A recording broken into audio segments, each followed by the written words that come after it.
In the rain-soaked town of Varnholt, where cobblestone streets echoed with the patter of drops, lived Lila, a 34-year-old librarian with a smile that hid a fractured heart.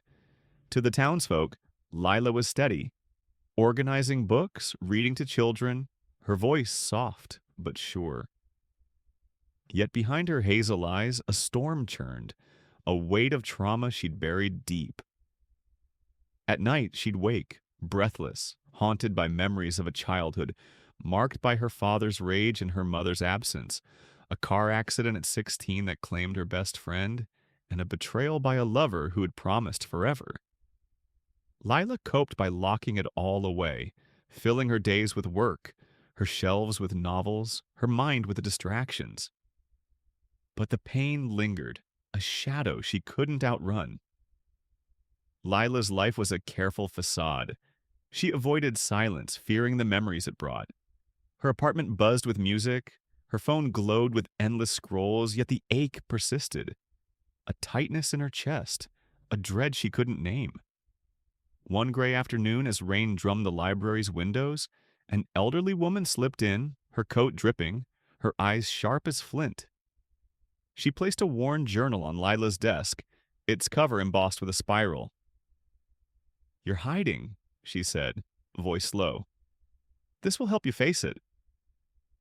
Before Lila could protest, the woman was gone, leaving the journal, its pages blank but heavy with promise. That night, Lila opened it, her hands trembling. A single sentence was scrawled inside. "To heal, you must meet your trauma, not bury it. Jung." The name stirred a memory. Carl Jung, the psychologist who spoke of shadows, the hidden parts of the self. Curious, she researched, finding his words. "Until you make the unconscious conscious, it will direct your life." The journal became her anchor, a call to confront what she had fled.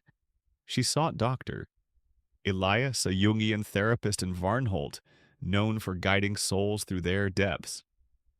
His office was a warm nook, lined with books and a single candle flickering.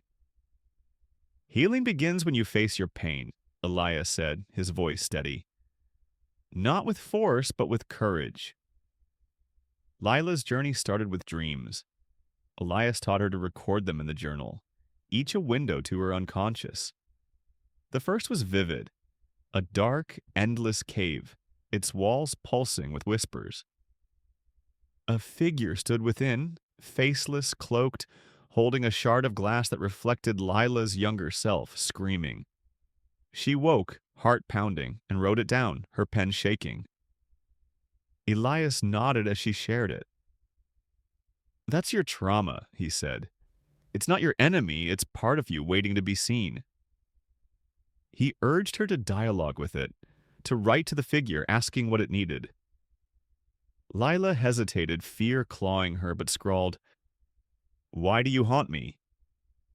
The answer came in her next dream. The figure whispered, "Because you ignore me." Weeks passed, and Lila's dreams grew sharper. In one, she stood in her childhood home, her father's shouts echoing, a bottle shattering. She wanted to flee, but the journal burned in her hands, glowing like a coal. She faced the memory, her voice trembling. "I see you." The shouts faded, the scene dissolving into a soft light. Another night, she was 16 in the wreckage of the car, her friends' laughter silenced. Tears fell as she wrote, "I'm sorry I couldn't save you." The dream shifted. The wreckage softened, her friend's face calm, a whisper of forgiveness. Each dream was a step deeper, each entry a release, the journal filling with pain, guilt, and slowly, understanding. Elias guided her to active imagination, a Jungian practice of engaging the unconscious. In a quiet session, Lila closed her eyes, picturing the cave. The cloaked figure appeared, now less menacing, its shard of glass a mirror. "What do you want?" Lila asked, her voice steady. "To be whole," it replied, its form shifting. Her father's anger, her friend's loss, her lover's betrayal, all woven into her. Lila's chest ached, but she reached out, embracing the figure. It dissolved, a warmth spreading like sunlight after rain. "You're integrating," Elias said, smiling. "Your trauma isn't gone, it's part of your story, but it no longer rules you." Lila's waking life changed. She paused the music, sat in silence, and felt not fear, but presence. She walked Varnholt streets, noticing the rain's rhythm, the warmth of a stranger's smile. Her chest was lighter, her dreams softer. One night she dreamed of a garden, vibrant and wild, the cloaked figure now a gardener planting seeds with her. She woke, tears of gratitude falling, and wrote, "I'm healing." At the library, she shared stories with children, her voice richer, her laughter free. She began painting, her canvases bold with swirls of dark and light, trauma and hope entwined. One spring day, a young man lingered at the library, his eyes heavy with unspoken pain. Lila saw herself in him, the avoidance, the weight. She handed him a blank journal, her smile gentle. "Write what hurts," she said. "It's the first step." He took it, hesitant, and Lila felt her journey ripple outward, a quiet gift. The elderly woman never returned, but the journal stayed, its spiral a reminder. Healing wasn't erasing trauma, but facing it, weaving it into wholeness. Lila's life wasn't perfect. Pain still whispered, dreams still stirred, but she met them, pen in hand, heart open. Jung's wisdom had shown her the way. True healing came not from burying trauma, but from embracing it, making it part of her light. The young man named Soren returned a week later, his journal clutched tightly, pages now smudged with ink. His eyes were less shadowed, though still uncertain. "I wrote about my brother," he said, voice low. "He left us years ago. I blame myself." Lila listened, her heart aching with recognition. She invited him to sit, offering tea, and shared a piece of her own story. Her father's rage, the car accident, how the journal helped her face them. "It's not about forgetting," she said. "It's about seeing it all, letting it be part of you." Soren nodded, a spark of resolve in his gaze, and promised to keep writing. Word of Lila's quiet wisdom spread through Varnholt like ripples on a lake. Others came to the library, drawn by whispers of the librarian who understood pain.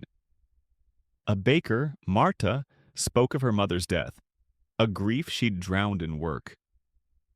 A teacher, Niels, confessed to a childhood of neglect, his confidence a mask.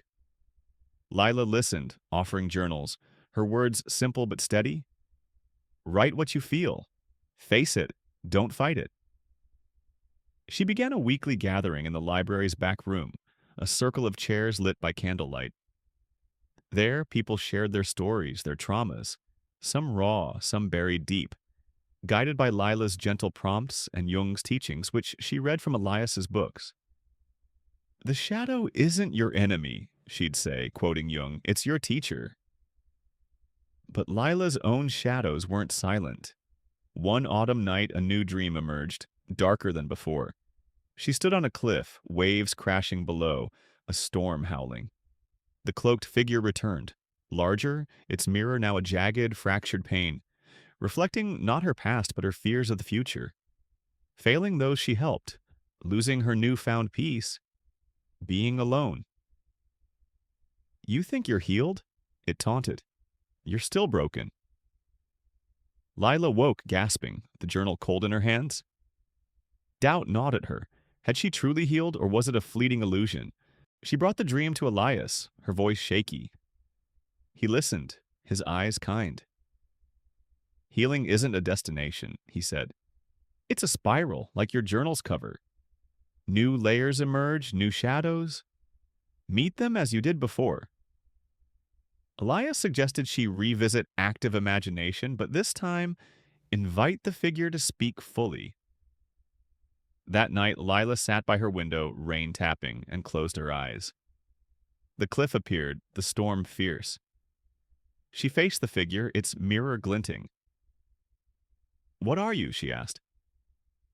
Your fear of failing, it replied, its voice softer now. You carry others' pain, but fear you'll break under it. Lila's throat tightened, thinking of Soren, Marta, Niels, their trust, her responsibility. I'm afraid I'm not enough, she admitted, tears falling. The figure stepped closer, its mirror smoothing. You don't need to be enough, it said. You need to be present. Lila reached out, embracing it, the storm quieting, the mirror clear. The dream shifted Lila's path. She returned to the library gatherings with renewed clarity, sharing her own doubts, her spiral of healing. We don't erase pain, she told the group, her voice steady. We walk with it, learn from it. Soren, now a regular, shared his journal entries, his guilt over his brother easing.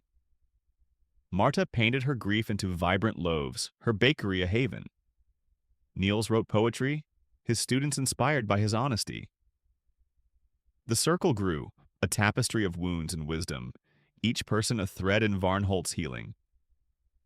Yet Lila faced new challenges. A woman named Karen joined, her trauma, abuse from a partner, so raw that Lila felt her own shadows stir, echoes of her father's anger. Guiding Karen tested her, her dreams restless, the cloaked figure whispering, "Can you hold this?" Lila leaned on Elias, journaling fiercely, painting her fears, dark waves, fractured mirrors. She learned to hold space for Karen's pain without losing herself, a delicate balance. One evening, Karen read from her journal, her voice breaking but strong, and Lila felt a quiet pride, her shadows nodding. Years passed, and Varnholt changed. The library became a beacon, its gatherings a ritual of courage. Lila, now in her 40s, gray streaking her hair, painted murals on the library walls, spirals, gardens, shadows, and light. She trained Soren and Marta to lead circles, her legacy spreading. One winter night, a girl, barely 16, slipped into the library, her eyes like Lila's once were, haunted, heavy. Lila knelt, handing her a journal, its cover a spiral. Write what hurts, she said, smiling. It's where you begin. The girl took it, and Lila felt Jung's wisdom pulse, a truth eternal. Healing was a journey, not a cure, a spiral of facing trauma, weaving it into light. The elderly woman's journal remained on Lila's desk, its pages full yet always open for more. Lila's life was a dance with her shadows, each step a choice to meet them, to heal, to guide. Varnholt bloomed, a town of stories, scars, and strength, all sparked by a woman who dared to face her trauma and make it whole. The end.